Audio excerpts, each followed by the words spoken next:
Hello students, I am Aarti and I heartily welcome you all to my YouTube channel Aarti Education World. My dear students, आज की इस video में हम आपकी class 8 की social science की worksheet number 36 पढ़ेंगे जिसकी डेट है 22 फरवरी 2021। माय डियर स्टूडेंट्स, जो आज की आपकी वर्कशीट है ये है land use and land conservation के बारे में। First of all my dear students, आप नेम ऑफ द स्टूडेंट में अपना नाम लिख लीजिए। Name of the class teacher में you have to write your class teacher name.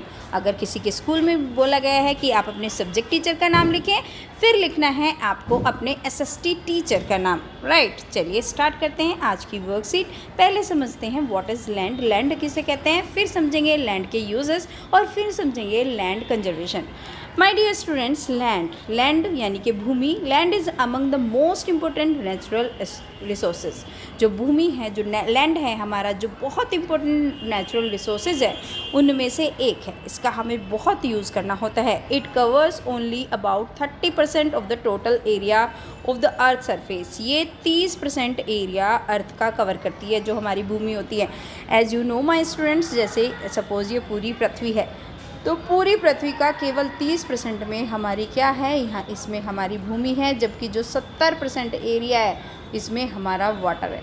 ठीक है, तो केवल ये हिस्सा है जो हमारा किसकी चीज़ के लिए, लैंड के लिए। Right, the unseen distribution of population is different parts of the world is mainly due to varied characteristics of land and climate.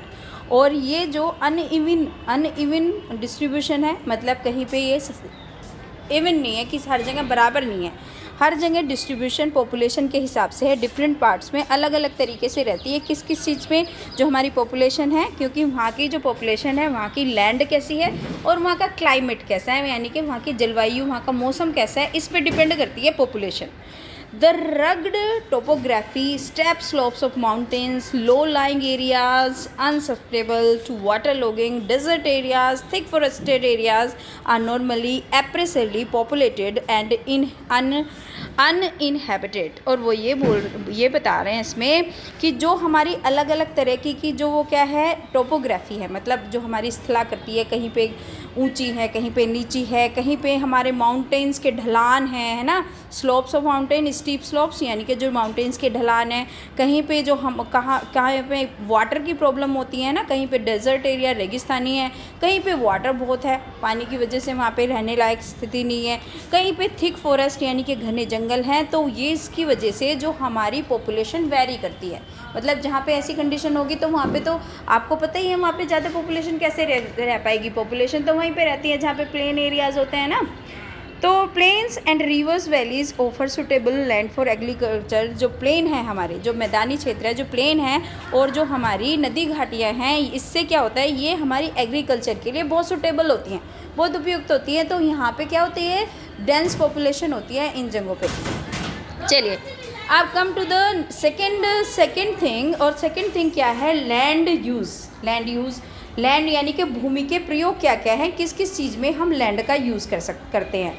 तो बच्चों, लैंड यूज़ पढ़ने से पहले ना हम एक फैक्ट जानते हैं। फैक्ट क्या दिया हुआ है, डू यू नो, क्या आप जानते हो बच्चों, 90% of the world population occupies only 30% of the land area. आपको पता है जो हमारी जो पॉपुलेशन है, पॉपुलेशन का 90% ने ऑक्यूपाई कर रखा है केवल 30% एरिया।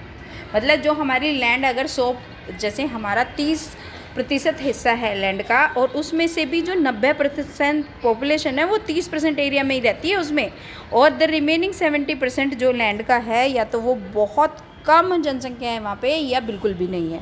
ठीक है, या तो स्पेर्सली पॉपुलेटेड बहुत कम है या बिल्कुल भी नहीं है।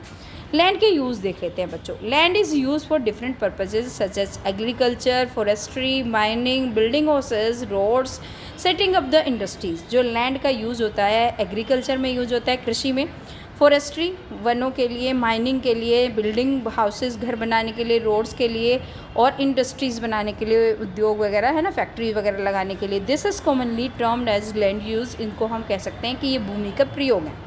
The use of land is determined to physical factors such as topography, soil, climate, minerals and availability of water. और जो लैंड का यूज़ होता है, इन सब ये जो फिजिकल जो फीचर होते हैं, जैसे कि आपकी होगी वहाँ की टोपोग्राफी कैसी है ना, कैसा है वहाँ पे सोइल कैसी है वहाँ का क्लाइमेट कैसा है, मिनरल है वहाँ पे या नहीं है, अवेलेबिलिटी ऑफ वाटर, मतलब वाटर की अवेलेबिलिटी है या नहीं है।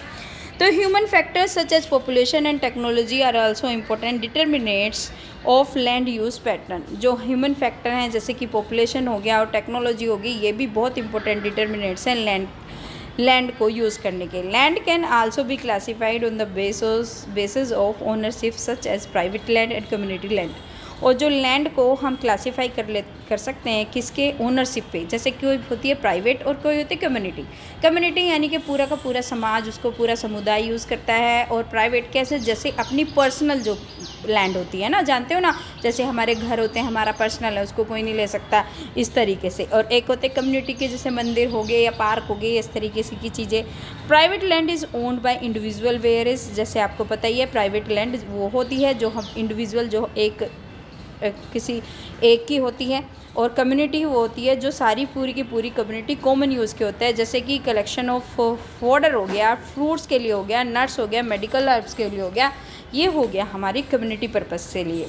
These community lands are also called common property resources, और ये कम्युनिटी लैंड को हम कॉमन प्रॉपर्टी रिसोर्सेज भी कहते हैं। या तो आप कॉमन प्रॉपर्टी रिसोर्सेज कहिए या आप कम्युनिटी लैंड कहिए, दोनों एक ही बात है।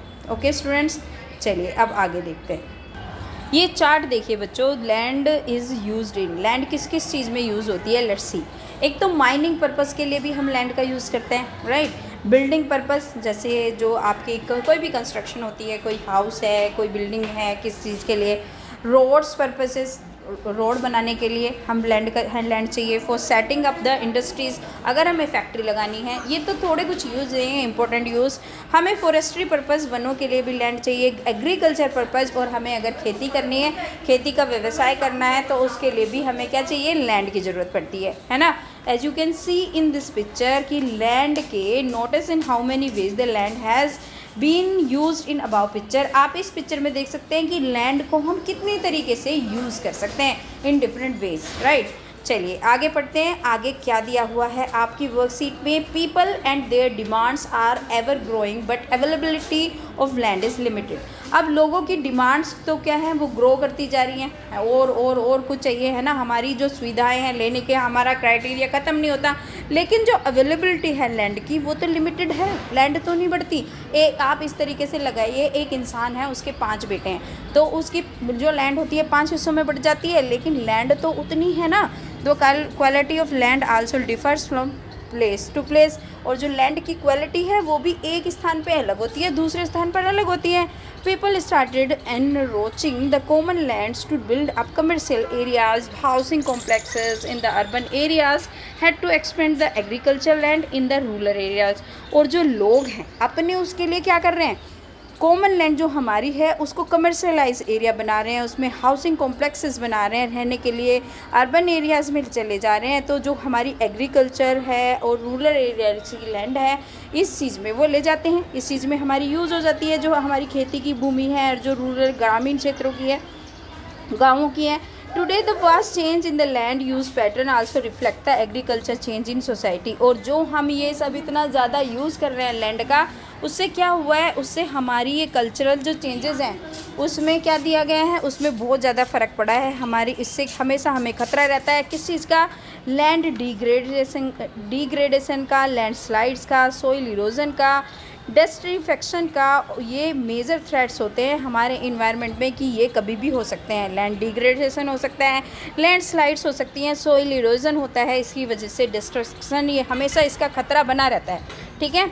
Because the expansion of agriculture and construction activities, क्योंकि जो हमारी एग्रीकल्चर आगे बढ़ाते जा रहे हैं, क्योंकि एग्रीकल्चर की लैंड दूसरे यूज़ में ले रहे हैं, और जो हमारी कंस्ट्रक्शन बढ़ता जा रहा है, कहीं पे शॉपिंग मॉल बन जाती है, कहीं पे हॉस्पिटल्स बन जाते हैं।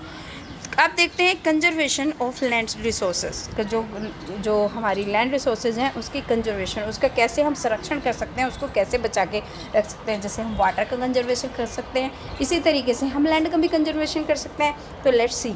Growing population and their ever growing demands has led to a large scale destruction of forest cover and arable land has also created a fear of losing his natural resources. हमारी जो बढ़ती हुई जनसंख्या, हमारी बढ़ती हुई जो पॉपुलेशन है, और उनकी जो ग्रो होती हुई डिमांड, बढ़ती हुई जो डिमांड है हमारी पॉपुलेशन की, उससे एक खतरा आ गया एक फ़ॉरेस्ट को, एक उसका डिस्ट्रॉय होने का, उसका डिस्ट्रक्शन होने का हमेशा खतरा रहता है। और उससे हमेशा एक डर बना रहता है कि हमारा नेचुरल रिसोर्सेज ख़त्म ना हो जाए, ख़राब ना हो जाए। Therefore the present rate of degradation of land must be check. इसलिए हमारी जो भूमि का जो हमेशा चेक रहना चाहिए, हमें इस पर ध्यान देना चाहिए कि हमें जो अपनी जो लैंड है उसका कंजर्व करना है। Afforestation, land reclamation, regulated use of chemical, pesticide and fertilizer, and checks on overgrazing of some common methods used to conserve land resources। तो हमारी लैंड को क्या करने के लिए, बचाने के लिए, कंजर्व करने के लिए ये कुछ इंपॉर्टेंट चीज़ें हैं जो हम कर सकते हैं और अपनी लैंड को कंजर्व कर सकते हैं। वो क्या है? एक तो हम एफोरेस्टेशन कर सकते हैं, है ना, एफोरेस्टेशन कर सकते हैं, रिक्लेमेशन कर सकते हैं, रेगुलर यूज़ करके, कम यूज़ करके जो केमिकल पेस्टिसाइड्स हम जो एग्रीकल्चर में यूज़ करते हैं, और जो ओवरग्रेजिंग हो रही है, इन सब चीज़ों को हम देख के ये कुछ ऐसे तरीके हैं जिससे हम जो हमारी जो लैंड रिसोर्सेज हैं उसको कंजर्व कर सकते हैं। ओके, चलिए ये तो हमने पढ़ लिया content. Let's go to the question answers of this worksheet. ठीक है, जो फर्स्ट क्वेश्चन है आपकी वर्कशीट में वो है why land resources need land is necessary for us. हमारे लिए लैंड है वो क्यों नेसेसरी है? तो इसका आंसर आप इस तरीके से लिखेंगे, land plays a vital role in living, it is use for different purpose such as agriculture, forestry, mining, building houses, road and setting up of factories. तो ये हो जाएगा आपका क्वेश्चन नंबर 1 का आंसर। यहाँ से लेके यहाँ तक आपका क्वेश्चन नंबर 1 का आंसर हो जाएगा। Okay students, come to the second question of this worksheet. Second question है write any 2 reasons for land degradation. आपको 3 यूज़ बताने हैं लैंड डिग्रेडेशन के। तो माय डियर स्टूडेंट्स, आप ये लिखेंगे इसका आंसर। ये क्वेश्चन नंबर 2 है आपका। ये है इंक्रीजिंग ऑफ पॉपुलेशन, ये हो गया आपका पहला यूज़, और जो दूसरा है ये है डिफॉरेस्टेशन। ठीक है, ये आपके 2 यूज़ हो जाएंगे, 2 रीज़न, क्योंकि हमें लैंड डिग्रेडेशन से क्या रीज़न है, तो इसके आंसर में आप इस तरीके से लिखेंगे। ठीक है, चलिए क्वेश्चन नंबर 3 पे आ जाइए। What are the ways to prevent land degradation? कौन कौन से वो तरीके हैं जिससे हम जो लैंड का डिग्रेडेशन है जो उसको कम कर सकते हैं? तो इसके आप ये तरीके लिख सकते हैं माय डियर स्टूडेंट्स।